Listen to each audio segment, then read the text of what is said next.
Puji Tuhan. Kembali kita akan sama-sama mendengarkan firman Tuhan, mengikuti pendalaman Alkitab pada hari ini. Kita siapkan hati kita untuk mendengarkan firman Tuhan. Kita nyanyikan, ku siapkan hatiku Tuhan untuk dengar firman.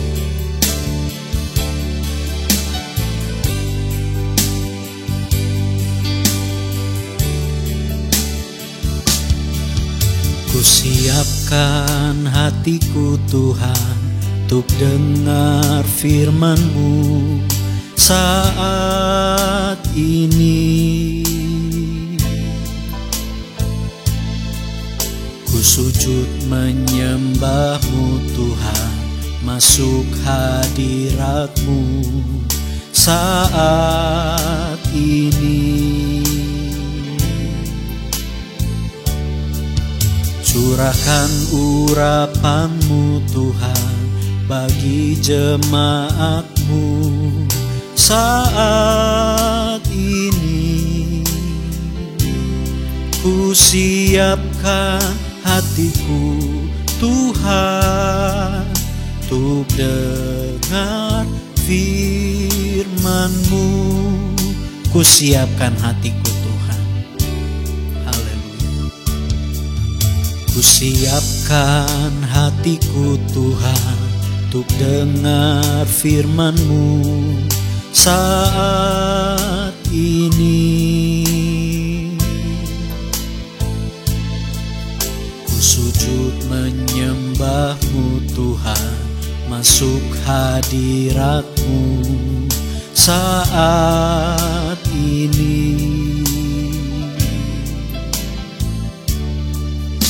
Curahkan urapan-Mu Tuhan bagi jemaat-Mu saat ini. Ku siapkan hatiku Tuhan untuk dengar firman-Mu. Firman-Mu Tuhan tiada berubah. Firman-Mu Tuhan tiada berubah.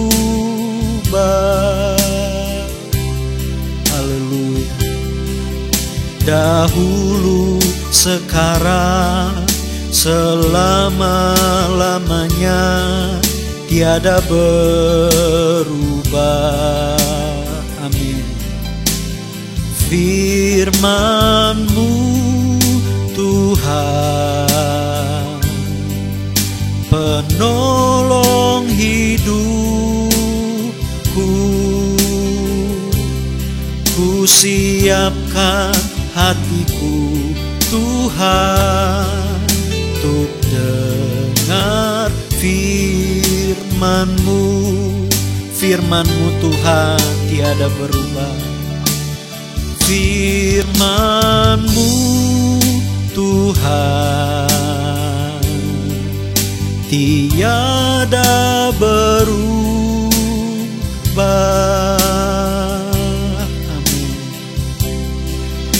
Dahulu, sekarang, selama-lamanya tiada berubah.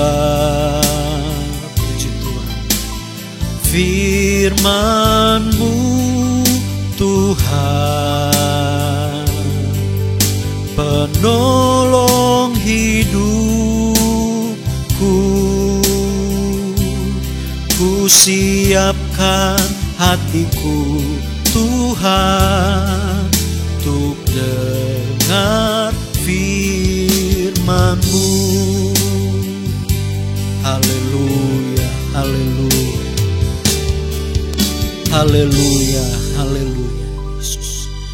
Bapa di sorga yang kami sembah di dalam nama Tuhan Yesus Kristus, kami mengucap syukur pada saat ini Engkau kembali memberikan kesempatan bagi kami untuk kami bersama-sama belajar dari firman-Mu ya Tuhan. Roh Kudus kiranya pimpin kami, Engkau berfirman dalam kehidupan kami, beri kami roh hikmat dan wahyu untuk kami mengenal Engkau dengan benar ya Tuhan. Engkau juga kiranya urapi hamba-Mu yang akan menyampaikan firman-Mu. Kiranya Tuhan berbicara melalui hamba-Mu. Tuhan mampukan kami untuk kami mengerti setiap perkataan firman-Mu dalam kehidupan kami. Terima kasih Tuhan Yesus, terima kasih. Kami mulaikan pendalaman Alkitab pada saat ini. Hanya di dalam nama Tuhan Yesus Kristus kami berdoa dan mengucap syukur. Haleluya. Amin.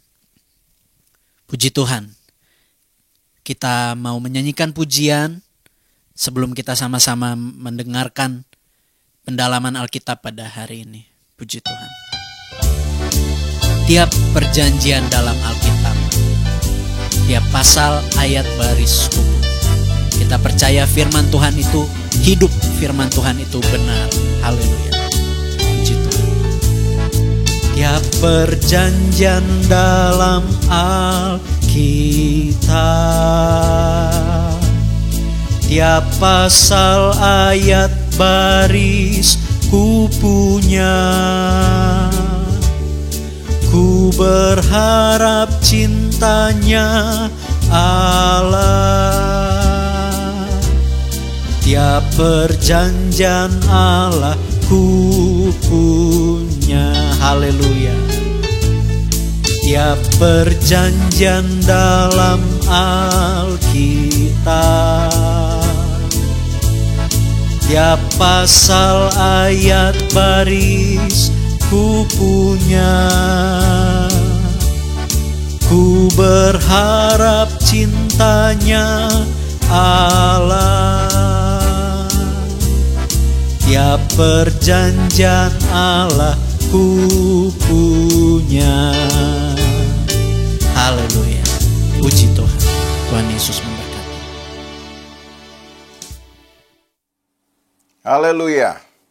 Senang berjumpa kembali dengan Bapak Ibu Saudara dimanapun engkau berada, baik itu jemaat dari GPDI Ketapang, Soho dan juga Kramat, dan juga saudara-saudara pecinta Alkitab yang dengan rutin mengikuti acara dari pendalaman Alkitab Berea secara online ini.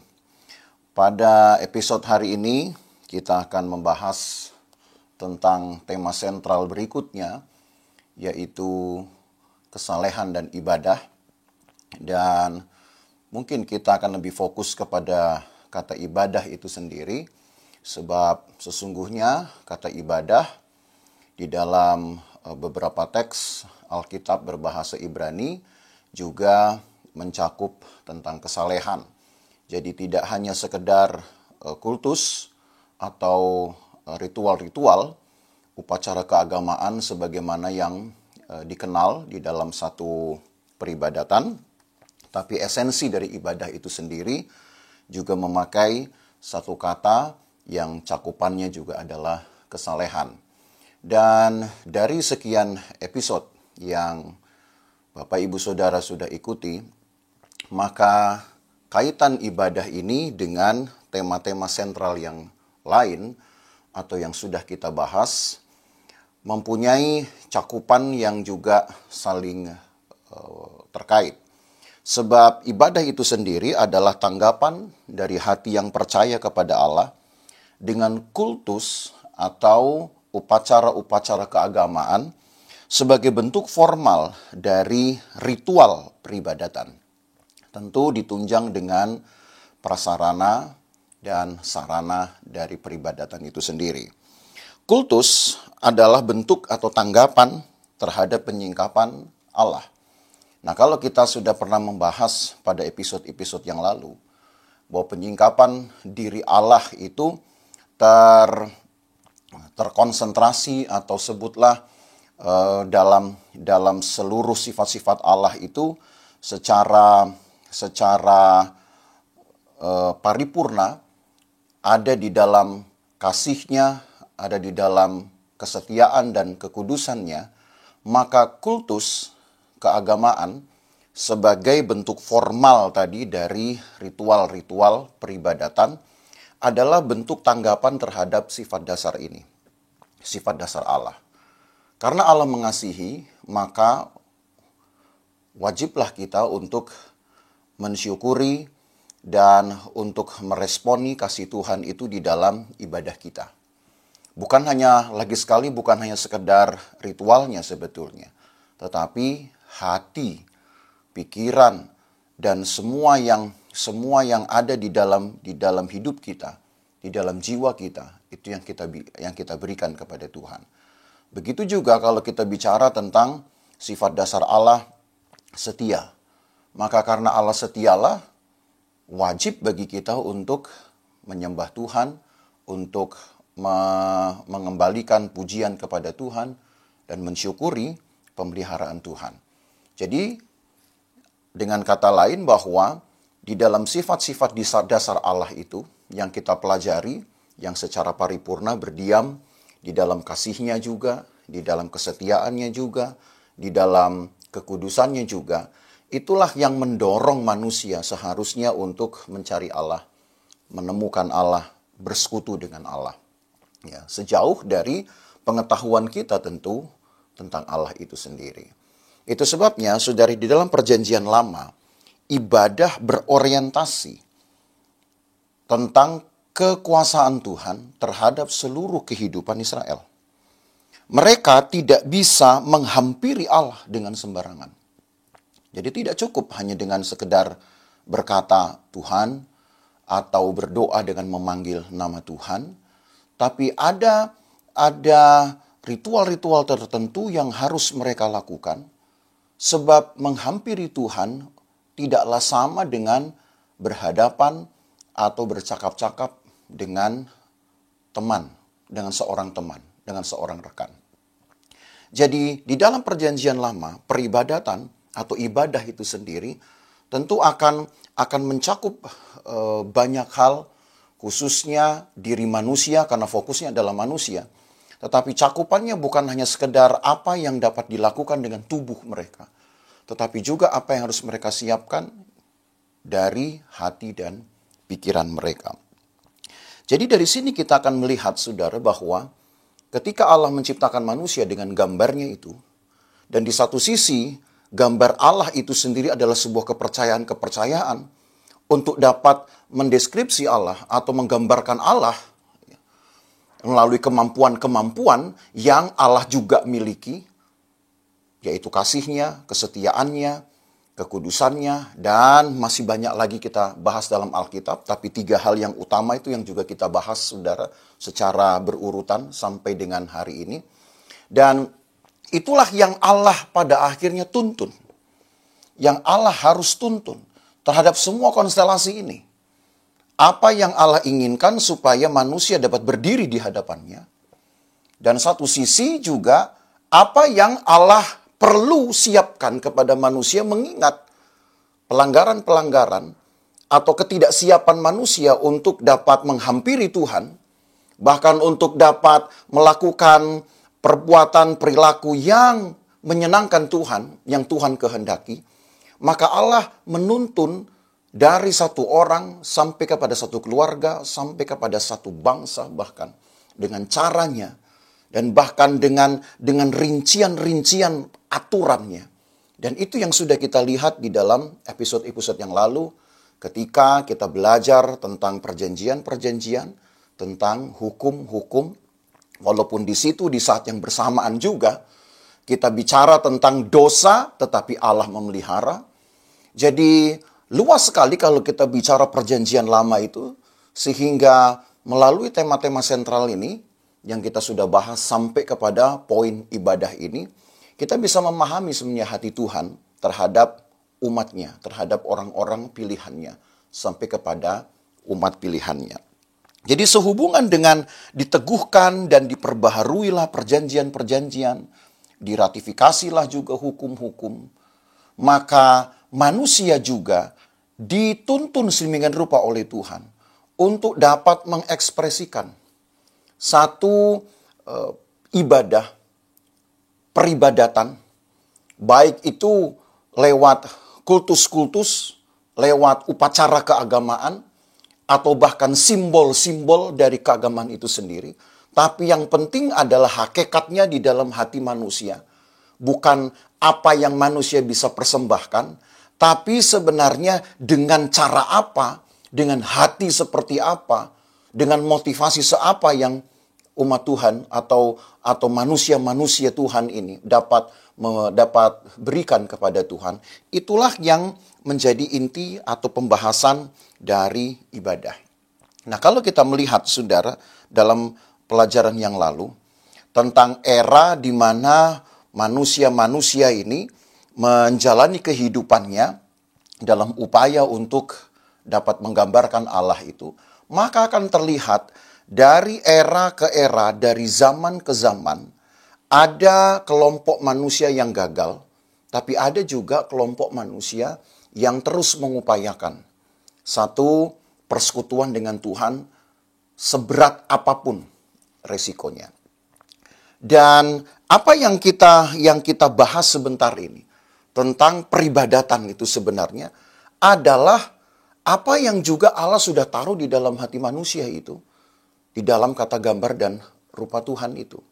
Sehingga kalau saudara melihat Kejadian pasal yang keempat, kita beranjak dari kitab Kejadian pasal yang keempat.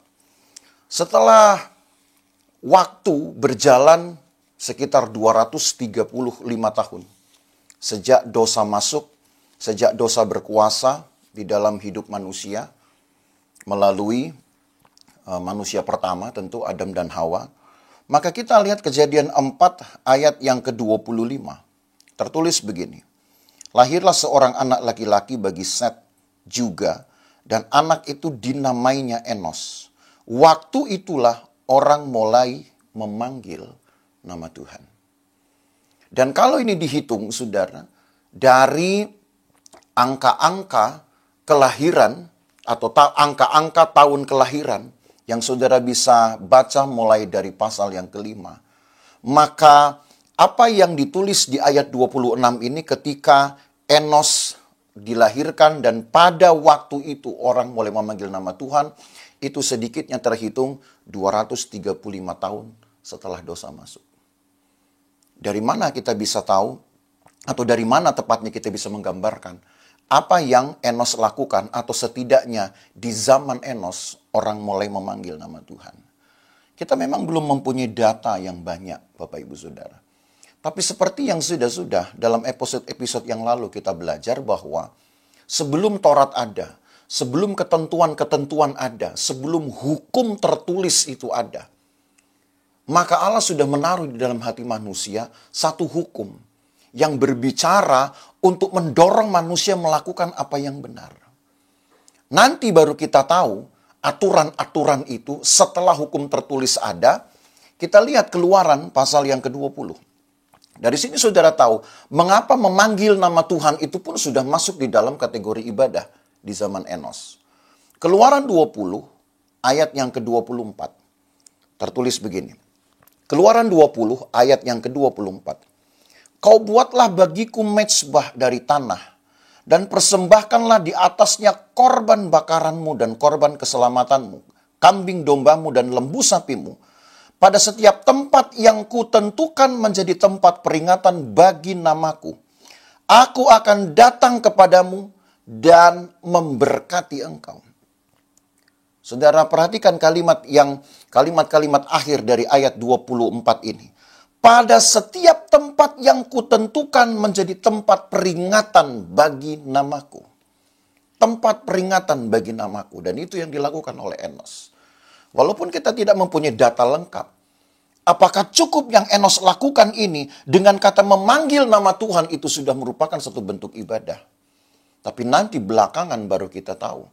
Di masa-masa kemudian baru kita tahu. Menurut catatan Keluaran 20 ayat 24 ini. Pada setiap tempat yang kutentukan menjadi tempat peringatan bagi namaku, aku akan datang kepadamu dan memberkati engkau. Maka dengan sendirinya apa yang Enos lakukan ini sudah menjadi sebuah prinsip kehidupan. Prinsip kehidupan bagi keturunan-keturunan selanjutnya. Mengingat di waktu yang sama, dalam kurun waktu yang sama, ada keturunan Kain yang sudah diusir Tuhan jauh dari Taman Eden, juga melahirkan keturunan-keturunan, tetapi berbeda dengan keturunan Enos ini. Keturunan Enos bahkan sampai datang generasi yang ke-10, yaitu Nuh, adalah generasi-generasi yang sudah dibentuk di dalam ibadah atau di dalam kesalehan. Saya bisa memberikan kepada saudara secara singkat perbedaannya. Kalau di dalam Kejadian pasal 4 ini, saudara dapat melihat dari ayat yang ke-17. Kejadian pasal 4 dari ayat 17 sampai ayat yang ke-24. Mungkin kita tidak baca semua ayat, tapi saya akan baca dari ayat 17, kemudian kita loncat ke ayat yang ke-23. Ayat 17, Kain bersetubuh dengan istrinya, dan mengandunglah perempuan itu lalu melahirkan Henoh. Kemudian Kain mendirikan suatu kota dan dinamainya kota itu Henoh menurut nama anaknya. Henoh di sini berbeda dengan Henoh dari keturunan Enos. Ya. Nanti saudara pun akan tahu ada banyak nama yang sama pada waktu itu. Lalu dari Henoh inilah kemudian berturut-turut lahirlah Irat. Irat melahirkan Mehuyael. Mehuyael melahirkan Metusael. Lalu datanglah Lameh. Ayat 19. Lameh mengambil 2 orang sebagai istrinya. Maka kita tahu inilah awal pertama dari poligami itu. Jadi dosa sudah berkembang di keturunan Kain. Dari Lameh ini kemudian dosa semakin berkembang ketika di ayat 23. Ini yang tadi saya maksudkan. Ayat 23, berkatalah Lameh kepada kedua istrinya itu, Ada dan Zila, dengarkanlah suaraku hai istri-istri Lameh, pasanglah telingamu kepada perkataanku ini. Aku telah membunuh seorang laki-laki karena ia melukai aku, membunuh seorang muda karena ia memukul aku sampai bengkak. Alasannya hanya ayat 24 saja. Sederhana alasannya sebetulnya. Sebab jika Kain harus dibalaskan 7 kali lipat, maka Lameh 77 kali lipat. Sehingga apa yang diperlakukan orang kepada Lameh hanya melukai sampai bengkak, maka demi membalaskan 77 kali lipat, Lameh membalas perbuatan orang yang hanya melukainya dengan membunuh. Maka itu menunjukkan bahwa keturunan Kain telah dihuni atau telah diisi dengan banyak sekali manusia yang tidak saleh kehidupannya, yang tidak mencerminkan kasih Allah, tidak mencerminkan bahkan kekudusan Allah, tidak menghormati sesama manusia. Berbeda setelah Enos dilahirkan. Prinsip kehidupan ibadah ini dengan memanggil nama Tuhan, tepat seperti yang tadi di kitab Keluaran sudah kita baca. Walaupun memang kita belum tahu sebenarnya di masa Enos ini sendiri, kita baru tahu dengan data-data yang terbaru. Tapi itulah Alkitab, Bapak Ibu Saudara, di tangan kita menunjukkan sebuah keutuhan dan kelengkapannya. Tetapi apa yang saudara bisa temukan dari Kejadian pasal 5? Mulai dari ayat yang ke-9. Ayat yang ke-9 kita baca. Setelah Enos hidup 90 tahun, ia memperanakan Kenan. Dan Enos masih hidup 815 tahun setelah memperanakan Kenan. Dan seterusnya, tibalah kemudian ayat 21, lahir Henoh. Henoh ini lagi sekali tadi sudah saya katakan tidak sama dengan Henoh yang datang dari keturunan Kain. Henoh ini hidup bergaul dengan Tuhan 300 tahun bahkan setelah dia melahirkan Metusalah.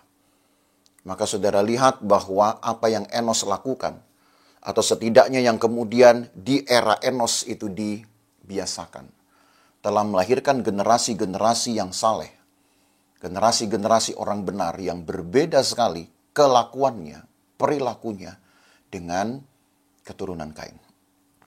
Maka bisa dikatakan bahwa sebenarnya, atau pada akhirnya juga, sudah ada semacam 2 pengelompokan, pemisahan antara dunia jahat dan dunia kebaikan.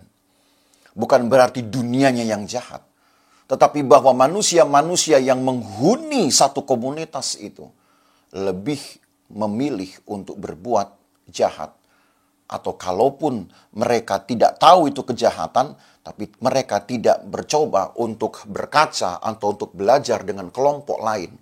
Padahal mereka tahu masih satu benih antara Kain dengan Set ini. Tetapi yang terjadi adalah dunia kejahatan adalah dunia yang jauh dari ibadah. Adalah dunia yang sama sekali tidak berupaya untuk bersekutu dengan Tuhan. Tidak berupaya untuk mencari Tuhan. Apalagi menggambarkan Tuhan di dalam hidupnya. Berbeda dengan kelompok orang benar. Maka periode inilah yang pada episode yang lalu, Senin yang lalu, saudara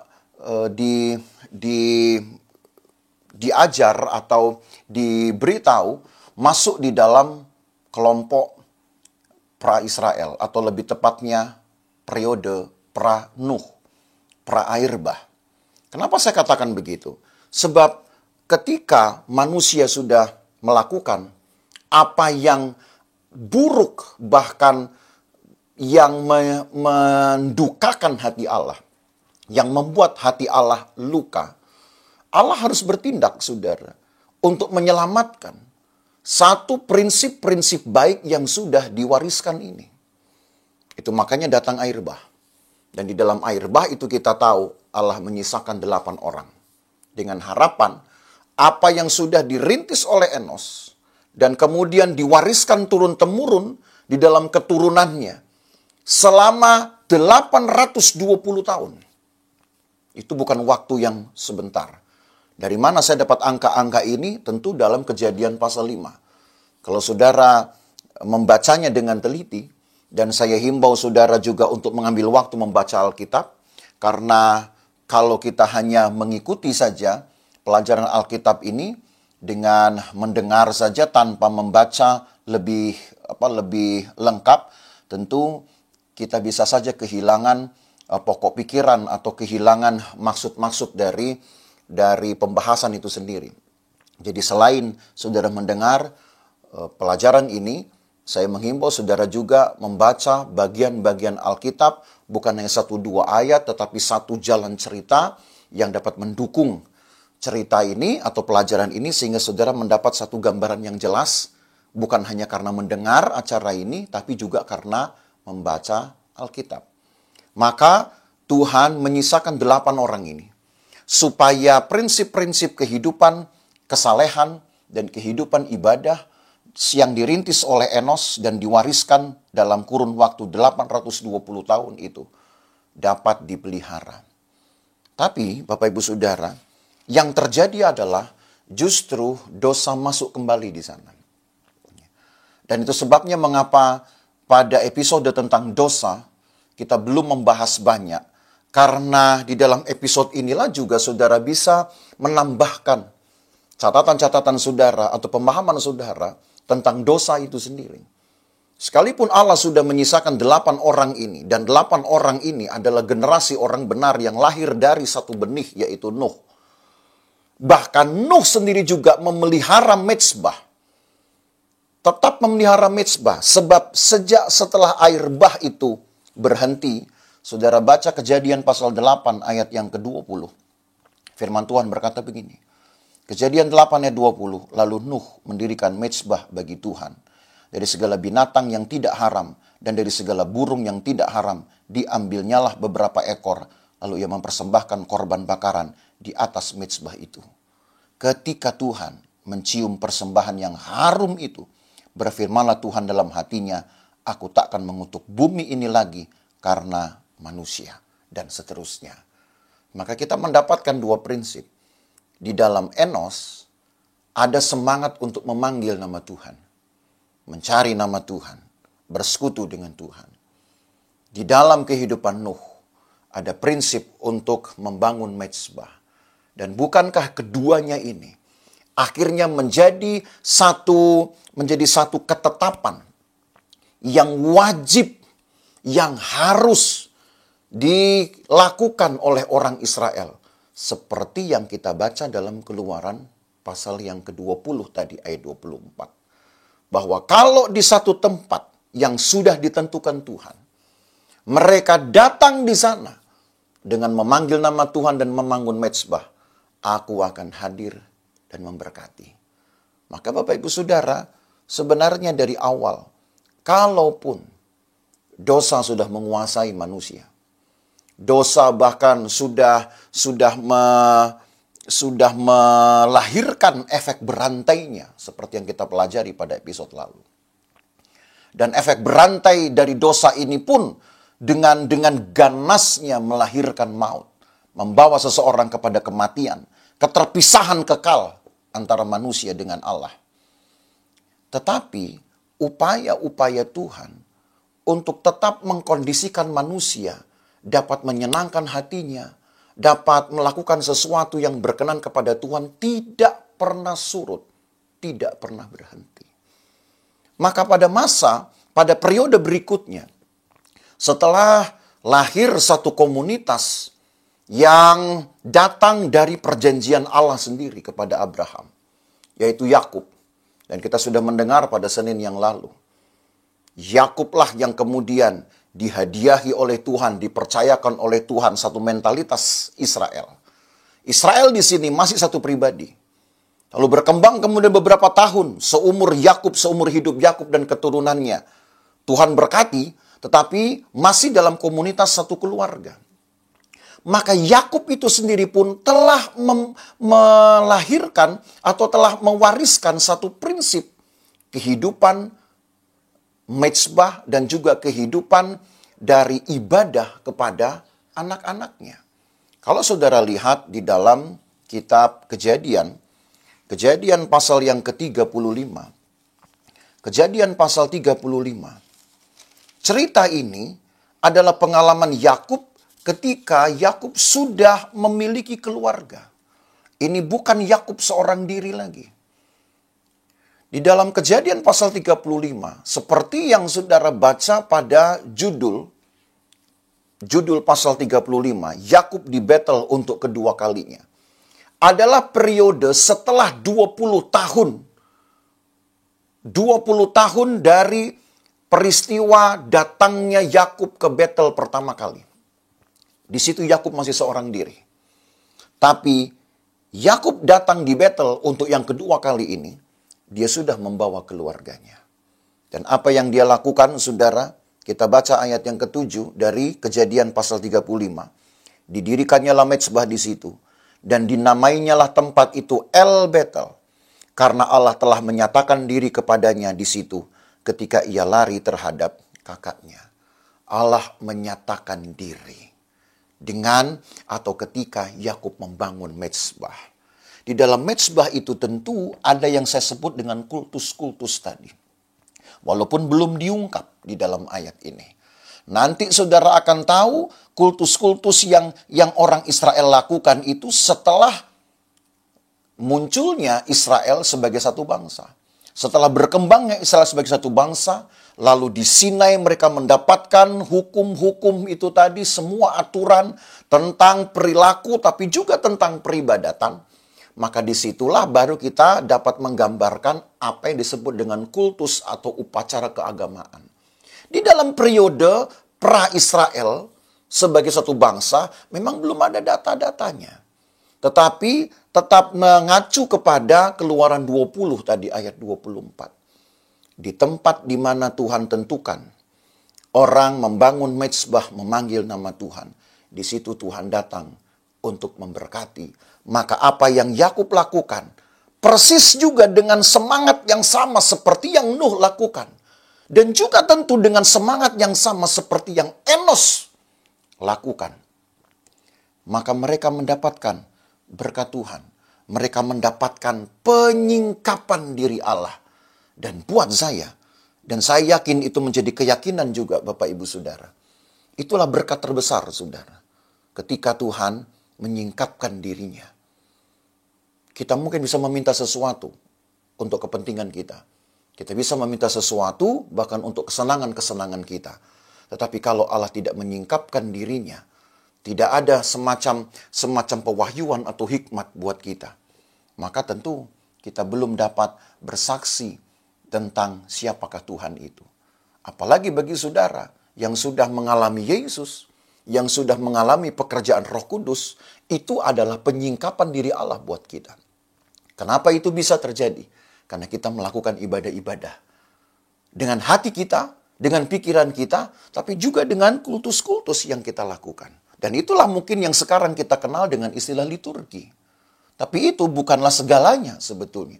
Tapi hati yang ingin memberi, hati yang ingin bersekutu, hati yang ingin menghampiri Allah, hati yang ingin menjumpai Allah, maka itulah sebenarnya esensi di dalam ibadah itu sendiri. Jadi kalau Yakub pada akhirnya dapat membawa keluarganya juga untuk dapat mengalami Tuhan. Dan tepat seperti ayat yang ke-7 ini, ketika dikatakan ia membangun mezbah dan menamai tempat itu El Betel karena Allah telah menyatakan diri kepadanya. Maka baiklah kita juga membiasakan untuk membangun mezbah Tuhan di dalam hidup kita, di dalam keluarga kita.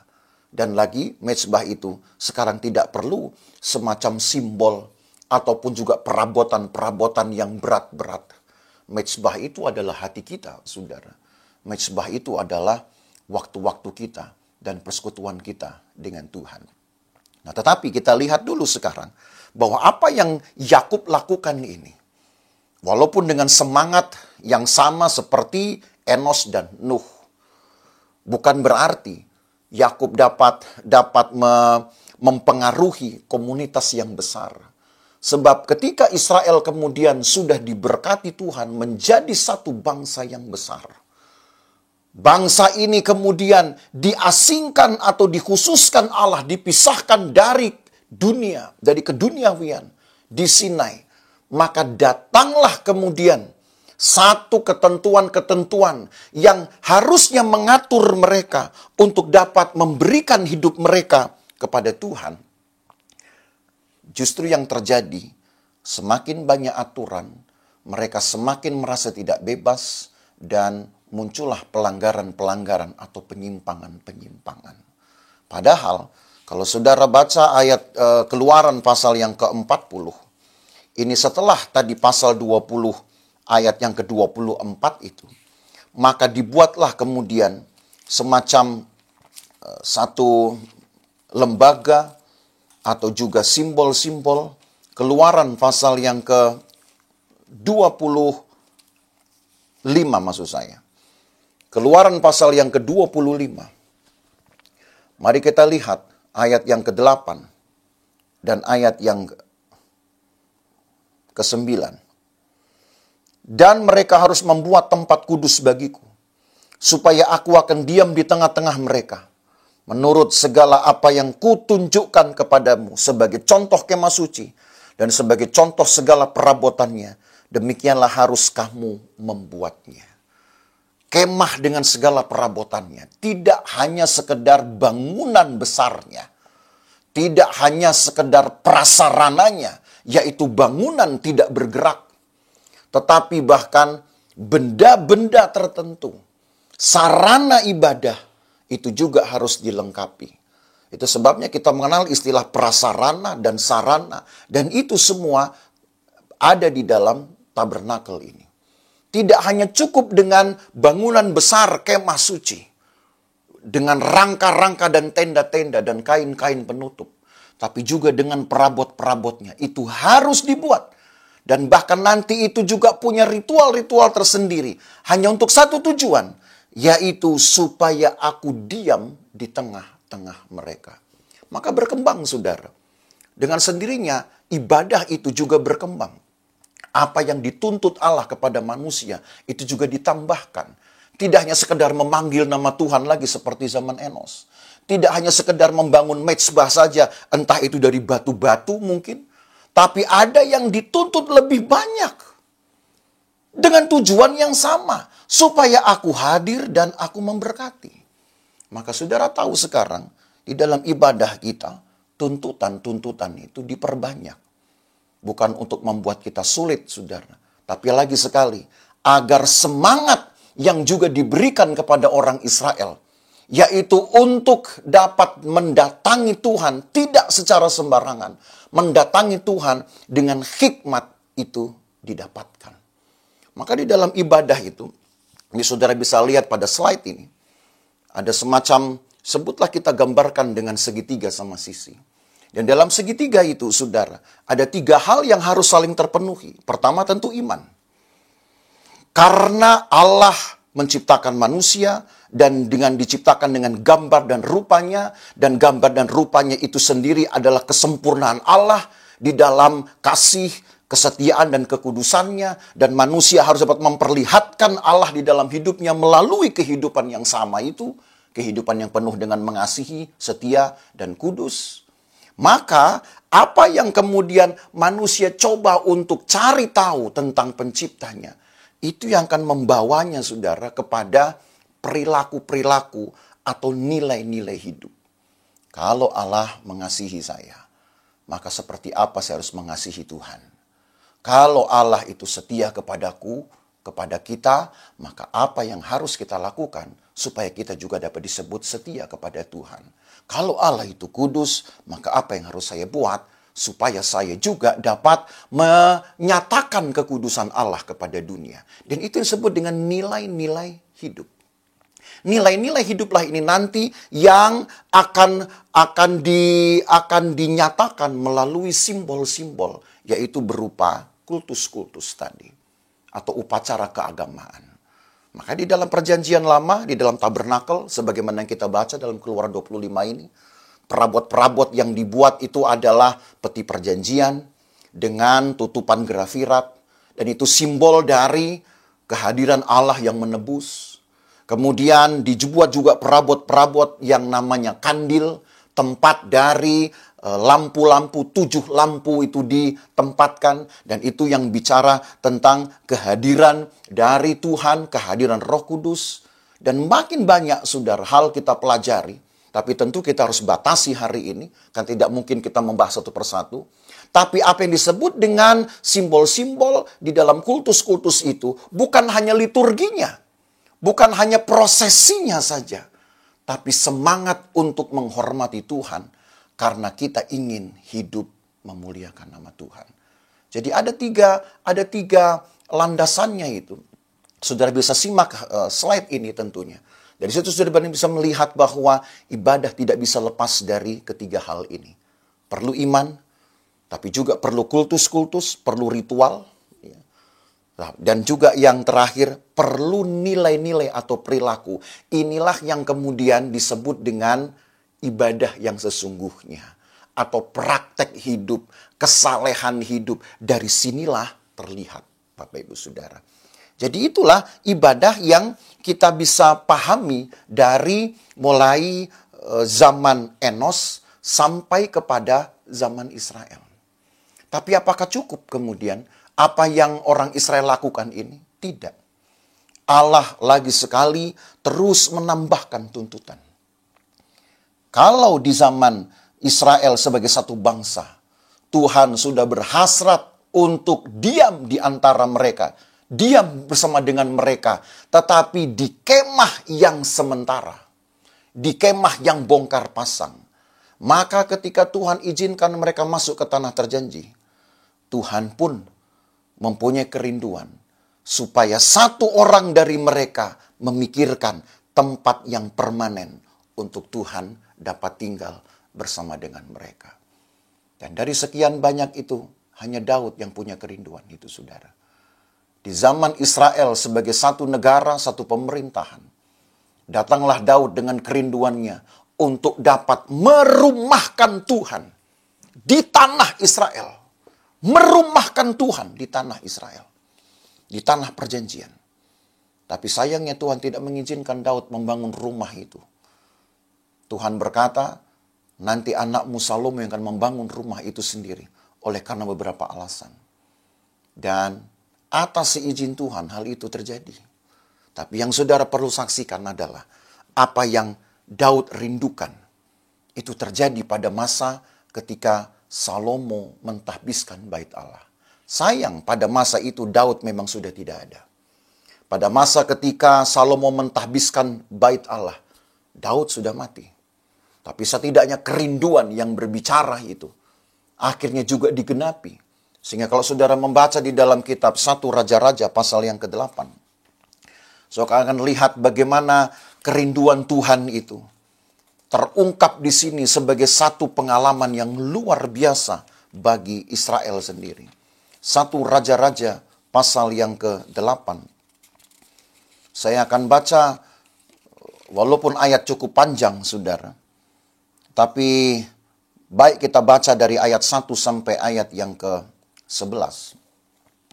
Pada waktu itu Raja Salomo menyuruh para tua-tua Israel dan semua kepala suku, yakni para pemimpin puak orang Israel, berkumpul di hadapannya di Yerusalem untuk mengangkut tabut perjanjian Tuhan dari kota Daud, yaitu Sion.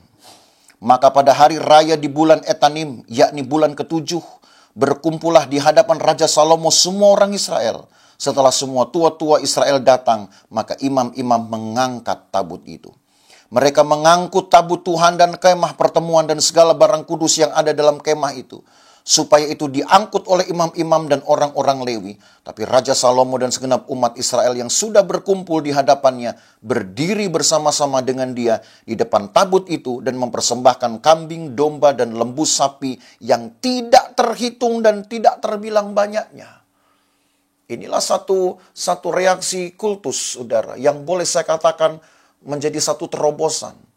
Kenapa? Sebab melebihi dari jumlah yang ditetapkan di dalam Taurat. Melebihi jumlah dari yang diharuskan di era tabernakel. Yang tidak terbilang banyaknya, katanya. Lalu ayat yang ke-6, kemudian imam-imam pembawa tabut perjanjian Tuhan itu ke tempatnya di ruang belakang rumah itu, di tempat Maha Kudus, tepat di bawah sayap kerub-kerub. Sebab kerub-kerub itu mengembangkan kedua sayapnya di atas tempat tabut itu, sehingga kerub-kerub itu menudungi tabut serta kayu-kayu pengusungnya dari atas. Kayu-kayu pengusung itu demikian panjangnya, sehingga ujungnya kelihatan dari tempat kudus yang di depan ruang belakang itu, tapi tidak kelihatan dari luar. Dan disitulah tempatnya sampai pada hari ini. Dalam tabut itu tidak ada apa-apa selain dari kedua loh batu yang diletakkan Musa ke dalamnya. Di Gunung Horeb, yakni loh-loh batu bertuliskan perjanjian yang diadakan Tuhan dengan orang Israel pada waktu perjalanan mereka keluar dari tanah Mesir. Jadi di tempat yang disebut dengan ruang Maha Kudus itu juga tersimpan benda-benda yang sudah dibuat atau yang sudah ada di era pengembaraan. Padahal kalau dihitung dari era pengembaraan sampai kepada zaman Daud atau zaman Salomo membangun bait Allah ini, sedikitnya sudah ada atau sudah berjalan 5 abad. Sudah berjalan 5 abad, saudara. Jadi cukup jauh, tapi benda-benda itu awet karena Tuhan yang mengkondisikannya tentu. Tapi apakah itu menjadi kultus saja? Tidak, itu bagian. Tapi bagian besarnya adalah, mari kita lihat sekarang ayat yang ke-10. Ketika imam-imam keluar dari tempat kudus, datanglah awan memenuhi rumah Tuhan. Sehingga imam-imam tidak tahan berdiri untuk menyelenggarakan kebaktian oleh karena awan itu, sebab kemuliaan Tuhan memenuhi rumah Tuhan. Inilah bagian besarnya, saudara. Bagian-bagian lain tetap harus ada.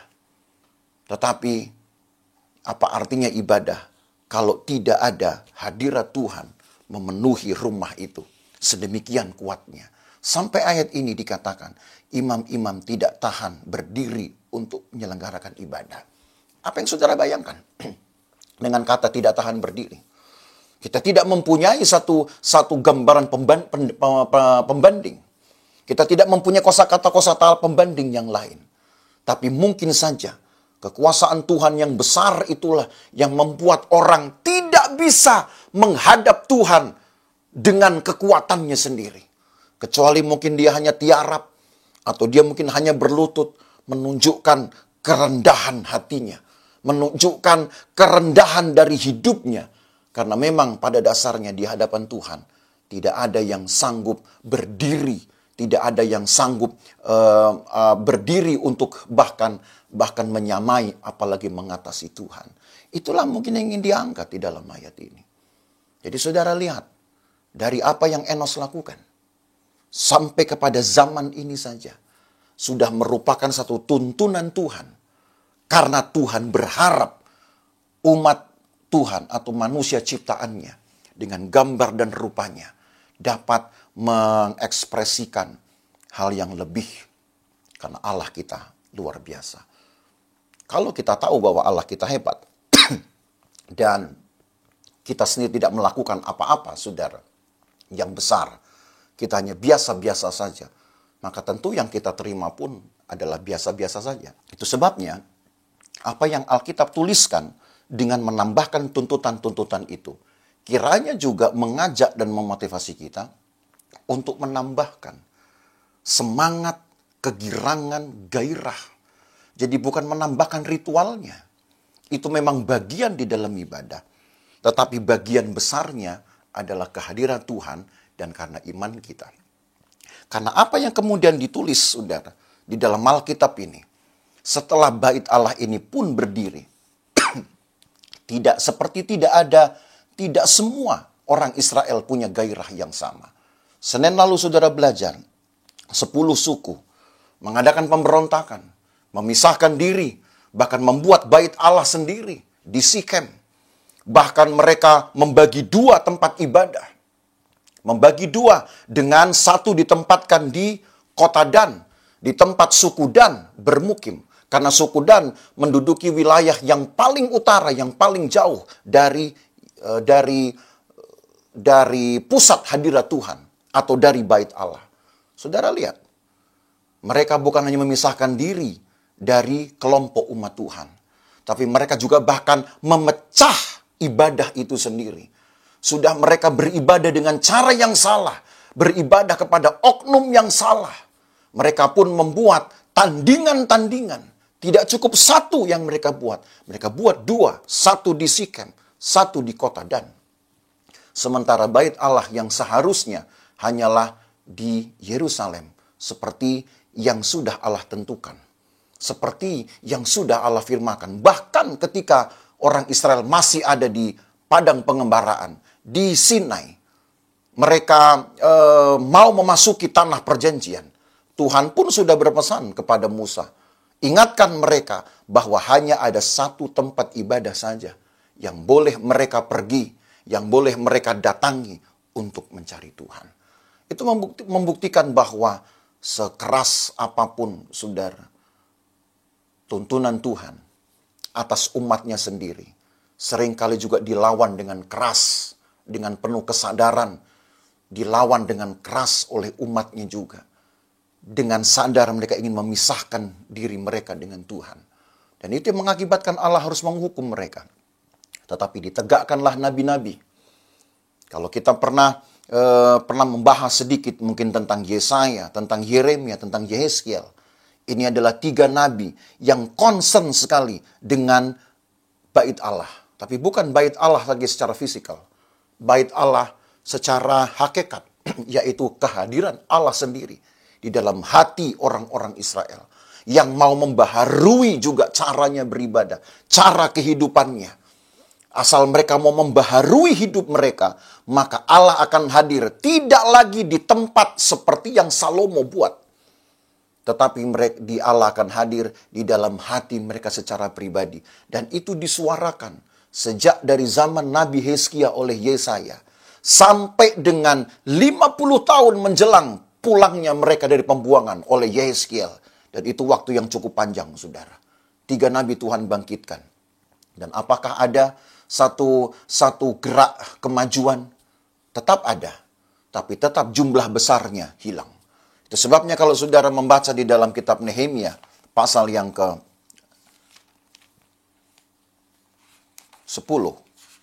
Di dalam kitab Nehemia, pasal yang ke-10, ayat yang ke-29. Saudara akan dapati satu gerak kemajuan, satu prinsip baru, prinsip maju dari beberapa saja. Tapi itu sudah cukup memuaskan, saudara. Sebenarnya kita perlu membaca ini dari pasal yang ke-8. Dari pasal yang ke-8 kita baca dulu ayat yang pasal 8 ayat pertama saja. Ketika tiba bulan yang ke-7, sedang orang Israel telah menetap di kota-kotanya, maka serentak berkumpullah seluruh rakyat di halaman di depan pintu gerbang air. Mereka meminta kepada Ezra, ahli kitab itu supaya ia membawa kitab Taurat Musa, yakni kitab hukum yang diberikan Tuhan kepada Israel. Lalu pada hari pertama bulan yang ketujuh itu, Imam Ezra membawa kitab Taurat itu ke hadapan jemaah, yakni baik laki-laki maupun perempuan dan setiap orang yang dapat mendengar dan mengerti. Ia membacakan beberapa bagian daripada kitab itu di halaman di depan pintu gerbang air dari pagi sampai tengah hari di hadapan laki-laki dan perempuan dan semua orang yang dapat mengerti. Pembacaan Alkitab yang panjang dari pagi sampai tengah hari. Lalu dari ayat ini baru kita bergerak ke pasal yang ke-10 ayat yang ke-29. Saudara perhatikan ini.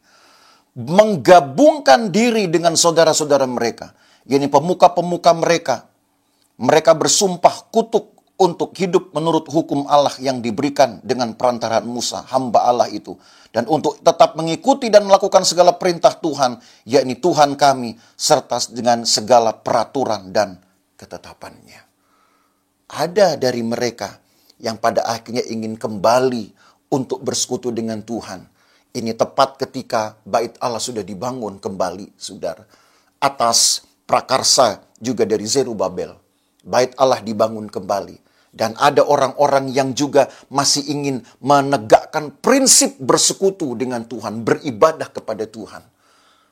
Dan mungkin di dalam ayat ini yang tampak bukan hanya sekedar kultusnya saja, tetapi iman mereka dengan nilai-nilai hidup mereka. Mereka ingin berperilaku seperti firman Tuhan, seperti Tuhan. Itu sebabnya mereka coba untuk memahami Taurat. Sehingga tidak keberatan kalau Ezra membacakan dari pagi hingga tengah hari. Dan bilangan ini cukup membuktikan bahwa tuntunan Allah itu selalu ada dan menuai walaupun tidak banyak orang. Tetapi apa yang Allah kerjakan itu selalu menuai keberhasilan. Maka Bapak Ibu Saudara, saya yakin Allah pun dapat masih melakukan hal itu sampai hari ini. Menuntun kita untuk selalu menemukan Tuhan. Menuntun kita untuk selalu mencari Allah, bersekutu dengan Tuhan. Baik itu melalui pembacaan Taurat, pembacaan firman Tuhan, maka selalu saya sarankan, bacalah Alkitabmu. Bacalah kitab suci kita, saudara. Apalagi kalau kita ingin bertumbuh, baca. Tapi bukan hanya itu, kalau satu kali memang kita harus diperhadapkan kepada ritual-ritual, kepada kultus-kultus, lakukan. Karena itu juga adalah bagian dari ibadah. Asal kita melakukannya dengan hati yang tulus dan ingin juga mengekspresikan nilai-nilai dari perilaku yang benar, maka tentu apa yang kita buat akan dilihat orang. Dan kalau Allah bekerja, seperti tadi Keluaran pasal 20 ayat yang ke-24, saya akan tutup dengan ayat ini. Sebagaimana ayat ini membuka juga pemahaman kita dari ibadah. Saya akan kembali kepada ayat itu menutupnya. Keluaran pasal 20 ayat yang ke-24. Kau buatlah bagiku mezbah dari tanah dan persembahkanlah di atasnya korban bakaran dan korban keselamatanmu, kambing dombamu dan lembu sapimu pada setiap tempat yang kutentukan menjadi tempat peringatan bagi namaku. Aku akan datang kepadamu dan memberkati engkau. Kalau saudara ingin diberkati, maka bangunlah mezbahmu, ajaklah keluargamu, seisi rumahmu, bangunlah mezbah di hadapan Tuhan. Kalau engkau satu kali waktu harus keluar rumah, pergi ke gereja untuk melakukan liturgi-liturgi, lakukanlah. Tapi kalau engkau tidak bisa melakukannya, hanya bisa melakukan di rumah, lakukanlah apa yang bisa engkau di rumah, supaya Allah datang dan memberkati engkau. Apa yang sudah dilakukan oleh Israel? Kita belum membahas perjanjian baru. Karena nanti setelah tema sentral PL, kita akan belajar tema sentral perjanjian baru. Maka kita perlu membatasi banyak hal, saudara, supaya kita tidak lompat-lompat dalam belajar. Saudara, belajar itu secara urut untuk melihat dulu apa yang Allah kerjakan dulu di dalam umatnya, supaya itu menjadi acuan kita bahwa Allah yang sama akan bekerja juga di dalam hidup kita, di dalam keluarga kita. Tuhan memberkati kita akan berdoa. Terima kasih Tuhan Yesus untuk pelajaran kami pada hari ini. Kami telah melihat sendiri bagaimana Tuhan dengan satu kecintaan, semangat yang penuh dengan kasih, karena kasih-Mu itu kekal adanya. Kasih-Mu tidak pernah berpihak, kasih-Mu tidak pernah bersyarat. Kasih-Mu adalah kesempurnaan-Mu. Kasih-Mu juga adalah tanda kesetiaan-Mu, bukti kesetiaan-Mu dan kekudusan-Mu. Engkau mengupayakan banyak hal supaya kami bisa hidup kudus. Engkau mengupayakan banyak hal supaya kami bisa hidup setia di hadapan Tuhan. Maka Tuhan, tuntunan-Mu kiranya akan memberi kami semangat untuk selalu bersekutu dengan Tuhan, beribadah kepada Tuhan dengan hati kami. Bahkan dengan cara-cara yang kami lakukan selama ini. Tentu dengan cara yang benar, yang sudah diajarkan kepada kami tentu oleh pemimpin kami, oleh gembala kami. Maka kami ingin melakukannya, mewariskannya, mengajarkannya, turun-temurun kepada keluarga kami. Supaya seperti yang firman Tuhan katakan ini, jikalau kami membangun mezbah untuk Engkau, maka aku akan datang kepadamu dan memberkati engkau. Tuhan, terima kasih kalau Tuhan sudah menolong kami sampai kepada hari ini. Kami masih mengalami, masih dapat hidup dengan baik, dengan sehat, dipagari dari segala penyakit. Kami syukuri ya Tuhan, dan kami percaya Tuhan pun akan masih melakukan hal yang besar bagi hidup kami. Terima kasih juga untuk pemeliharaan-Mu atas bangsa kami, atas negara kami. Kami yang juga sedang merayakan hari ulang tahun dari Republik ini. Maka Tuhan yang sudah memimpin kami sedemikian rupa, khususnya bangsa ini, dari perjuangan demi perjuangan, bahkan berjuang sekarang untuk melawan penyakit ini, melawan virus ini, kami masih bertahan. Maka Tuhan, kiranya kekuatan-Mu, anugerah-Mu juga Engkau limpahkan kepada bangsa kami, kepada negara kami. Mulai dari pemimpin-pemimpin pemerintahan, sampai ke daerah-daerah, dari pusat sampai ke daerah. Tuhan, berikan mereka kebijaksanaan, berikan mereka hikmat, supaya roh takut akan Tuhan itu ada atas mereka, dan lewat merekalah, karena mereka juga adalah wakil-Mu di muka bumi ini. Lewat merekalah kehadiran Tuhan dapat kami nikmati, berkat Tuhan juga dapat kami nikmati. Terima kasih banyak Tuhan Yesus, besertalah Engkau dengan kami dari hari ini sampai seterusnya. Dan kami mengakhiri pelajaran Alkitab kami hari ini dalam nama Tuhan Yesus Kristus. Haleluya. Amin.